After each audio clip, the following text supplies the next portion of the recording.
हमारे साथ national backward commission association के नेशनल प्रेसिडेंट दिनेश यादव जी जुड़े हैं। सर, आपका स्वागत है। आवाज आ रही है सर मेरी आपके पास? जी हाँ सर, आपका स्वागत है कार्यक्रम में।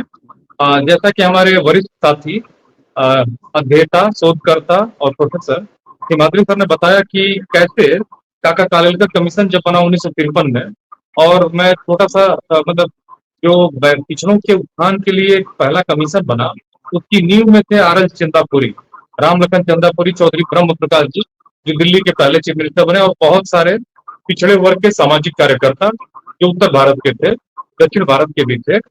उन्होंने लगातार प्रयास किया और उन्हीं के प्रयासों से और बाबा साहब भीमराव अम्बेडकर के प्रयास से आर्टिकल 340 इंट्रोड्यूस किया गया, और उसके आधार पर कमीशन की स्थापना का एक भूमिका तैयार हुई। और भारत सरकार ने 53 में कमीशन बना काका कालेलकर के नेतृत्व में, जो ब्राह्मण थे, और उन्होंने उस समय 2999 मतलब 3000 जातियों को आइडेंटिफाई की। मंडल कमीशन जो 78 में बना, उसने 3749 जातियों को आइडेंटिफाई की, लेकिन अब बढ़ते बढ़ते करीब करीब 5000 जातियां हो गई हैं। मंडल कमीशन लगा 7 अगस्त 1990 को।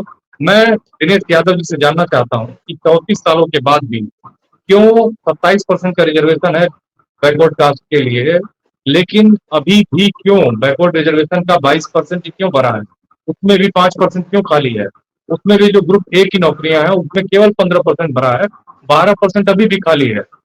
आपका आपका इस मुद्दे पर क्या मैंने आपकी समझ इस मुद्दे पर क्या है और आपका क्या मानना है इस मामले में सर?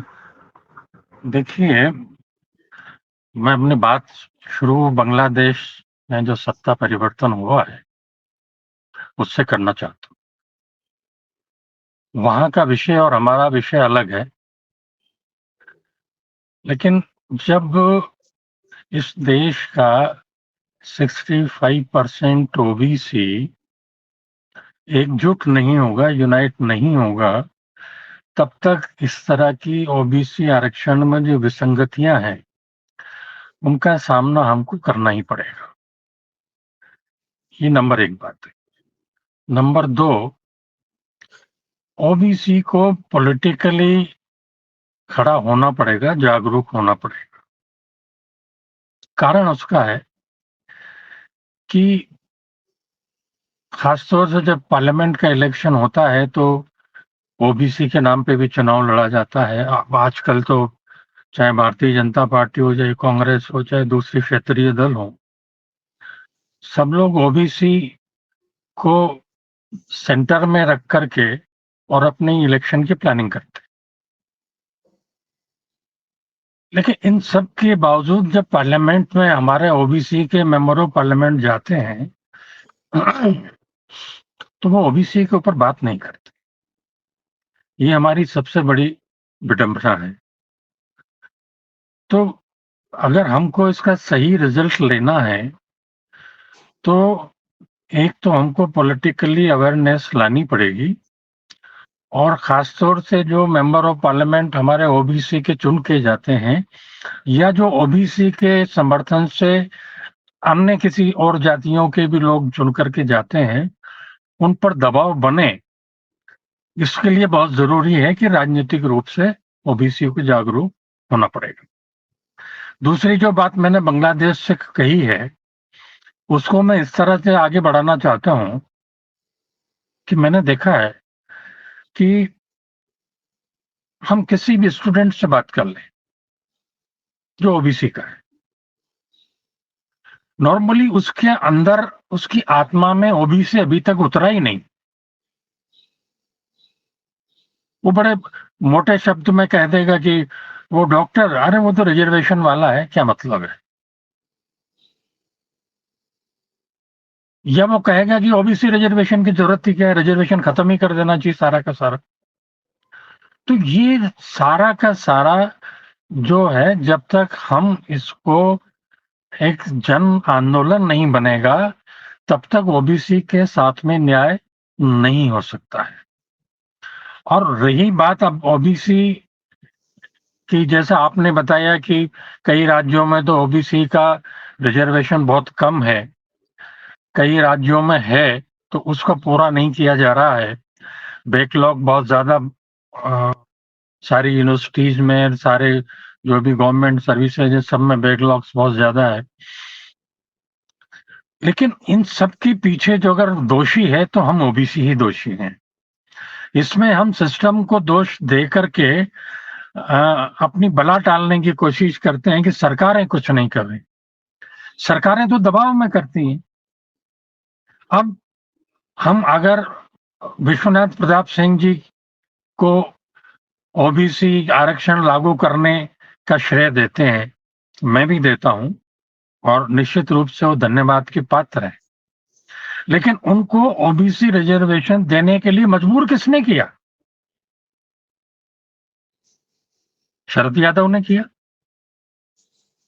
जब चौधरी देवीलाल उनसे नाराज हो गए थे, अलग होना चाह रहे थे, तो शरद यादव ने यह शर्त रखी है कि अगर हमारे पार्टी के सांसदों का समर्थन आपको चाहिए तो आपको ओबीसी रिजर्वेशन की घोषणा करनी पड़ेगी। और उसका फायदा वीपी सिंह ने भी देखा कि इससे ओबीसी के जो तमाम सांसद हैं वो लोग मुझसे अलग नहीं होंगे। तो ये उनका राजनीतिक स्वार्थ था, लेकिन फिर भी वो धन्यवाद के पात्र हैं। लेकिन असल में अगर इसको लागू कराने का श्रेय हम अगर दें तो वो शरद यादव है। तो ओबीसी का जो रिजर्वेशन लागू हुआ वो भी पॉलिटिकली हुआ, और अब हम इसको पूरा लेना चाहते हैं तो भी हम इसको पॉलिटिकली ही ले सकते हैं। दूसरी बात मैं ये कहना चाहता हूं कि जैसा कि मेरी जानकारी में है कि ओबीसी के लिए काम करने वाली देश के अंदर करीब 160 से ज्यादा संस्थाएं बनी हुई हैं।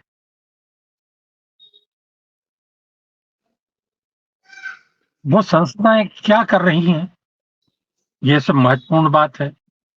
अगर आप अपना लेटर हेड छपा के और कुछ साल में 1-2 मीटिंग करके अखबार में देके अगर अपने संगठन की गतिविधि का इतिश्री कर लेते हैं तो ये भी गलत है।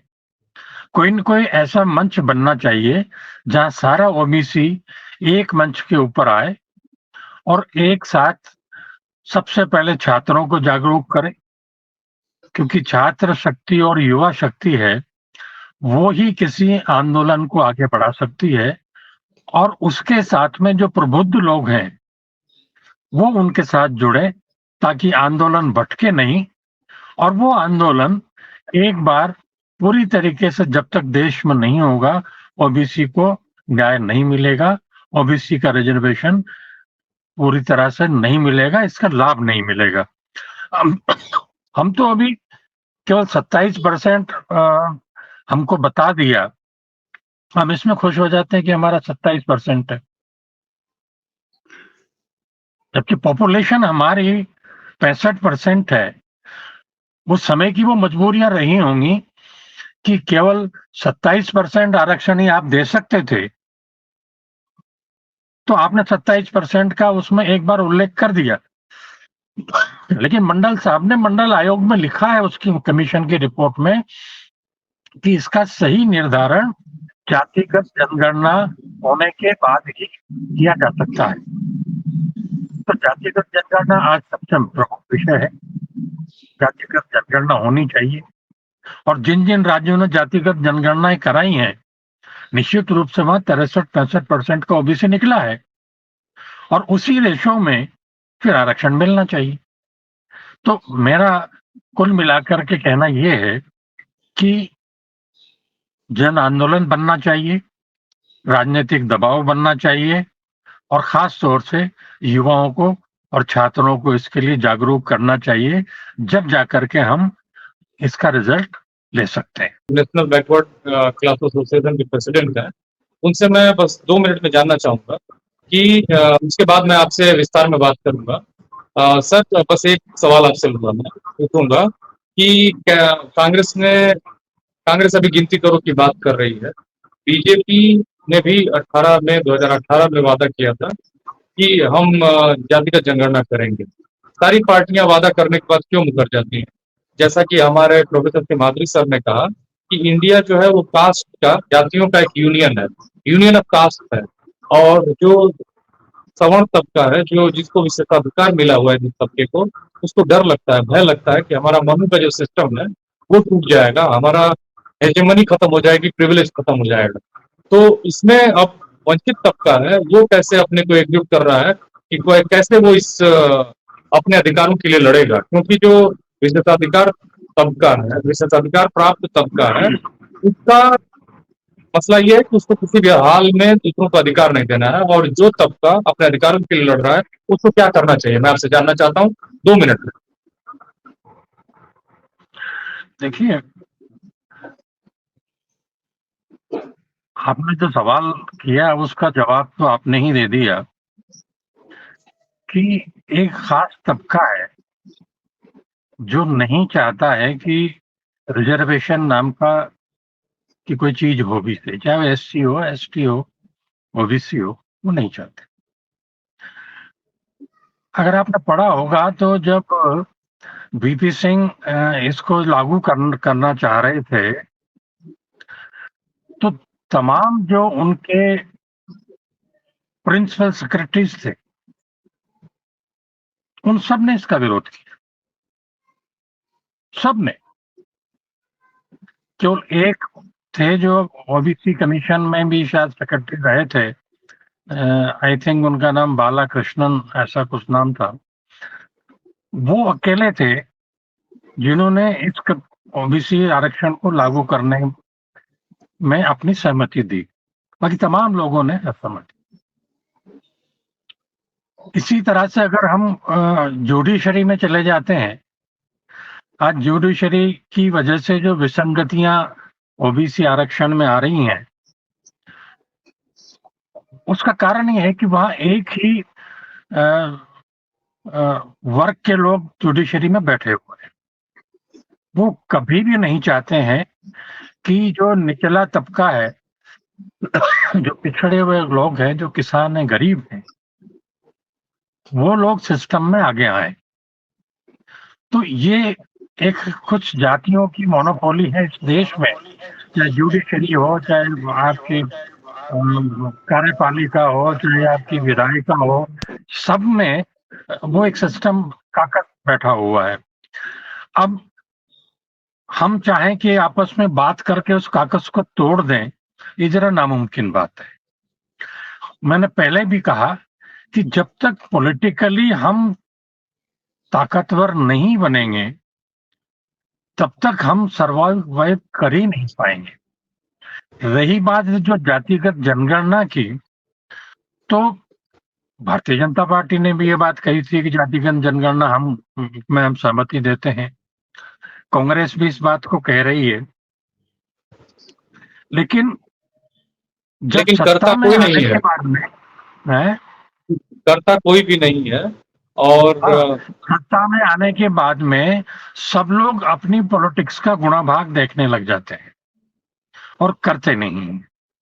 लेकिन मेरा ऐसा मानना है कि जिस तरह से अब जो स्टेट्स ने अपना सर्वे शुरू किए हैं, वो तो उससे दबाव बनेगा, और आज नहीं तो कल जातिगत जनगणना तो होनी ही है।